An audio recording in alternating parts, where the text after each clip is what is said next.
Okay, here we are at the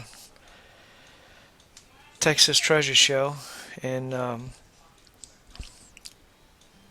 Longview, and Randy and Kevin and a few of the other Bob's guys are setting up the grid. John London's there, Bob Brewer's there. That's him there putting flags up.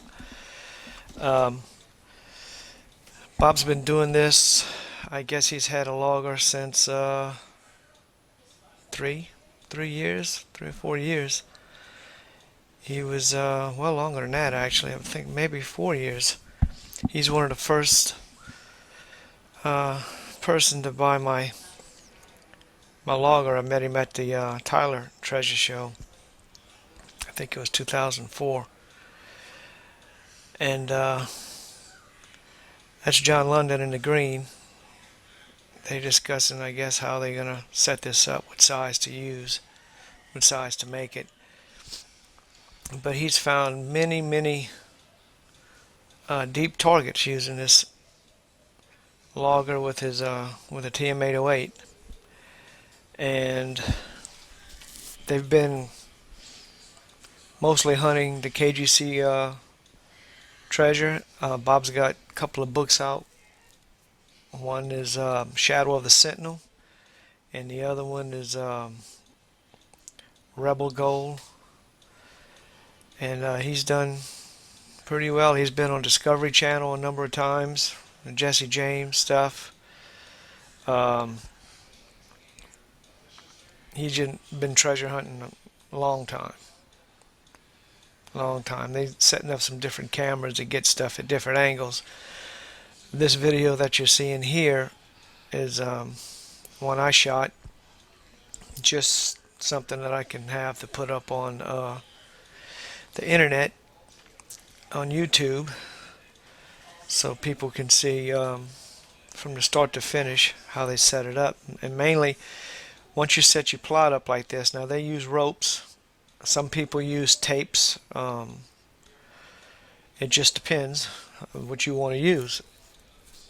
Some of those are tapes, some of them are ropes. You can see the tape there. But what they'll do, they get ready to lay their targets up. Now these targets are actual targets he's dug, KGC targets and signs. The signs led him to these targets, and he actually pulled these out the ground. Some of them very deep, some of them not so deep. It just depends. John London being a little silly there. Let's listen in and see what they got to say.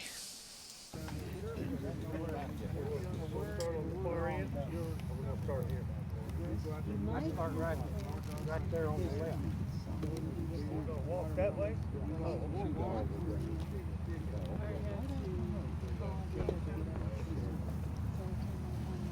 All right, for you that are interested in this, I'm not going to go through the setup procedures with this because Tim's manual's probably a lot clearer than what I could make it. I do it the way us hillbillies do it, and I just see with it till it finally works.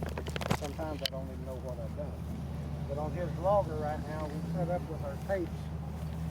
We've got 20 feet that way, or 21 feet, and 30 feet, but we're actually going to do a 32 because this has to be done in yards.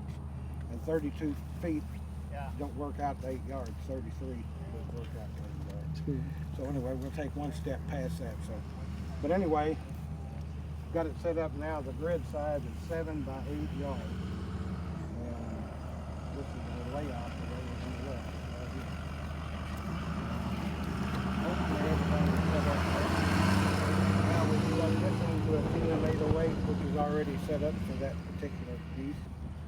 And what I'm going to do... These are set up for different metal detectors. It'll work with any DLF type metal detector.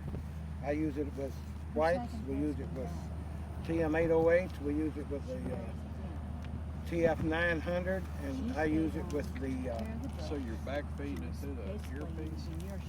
No, what this is, it's a digital recorder, just like, in other words, it records digital audio, and it'll pick up stuff that you'll never hear in earphones. We pick up targets now, and we've proven it. We've had ABC News watched us dig up. We thought we had a the clues and everything, we had determined that we had a target. Our geophysicists, both the one in North Carolina and the one in Tulsa, both of them, we sent them our data, and they analyzed our data for us. And anyway, they both said it's a good target, and I said, well, I was a little bit hesitant because I'd done so much of it, but both of them said, and one of them is a world famous. He's a Korean that works for Jim, that makes the Jim electronics, Jim 2 and all that. He's got the most foremost geophysicist in the world. But anyway, they both told us it's a metal object and it's about 3 feet long and so wide. Of course, we were looking for a milk can. That's pretty much the size of a milk can. One of them said it was less than 20 feet, and Dan or Wood, our man in Tulsa, said it's at 13 feet. And this was twice we got that reading. So when we dug it, we had ABC Nightline with their own team when we dug it. There were 3 golf ball size or a little smaller nodules of iron ore embedded in sandstone. And of course we went for hundreds of yards around and never got another signal. So when we dug that up, and it was those 3, but they were exactly at 13 feet, and it gave the same reading as a milk can would have done because of the bleed out of the leaching of the rust from that iron. So we were, we weren't discouraged or anything. ABC News didn't like to spend $2,000 or $3,000 to come down and see if we got some iron. But anyway, our science was good. We knew that.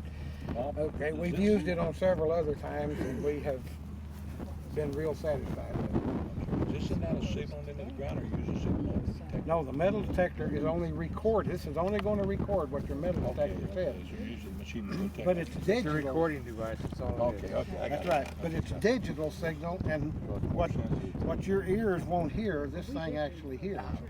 And we've got several targets. Those are actual targets that we've dug up in treasure areas up there on that Keyshaw Hills treasure in Oklahoma. Well, we've actually located that. We're right now in the politics of trying to get permission to get him to the land and recover it.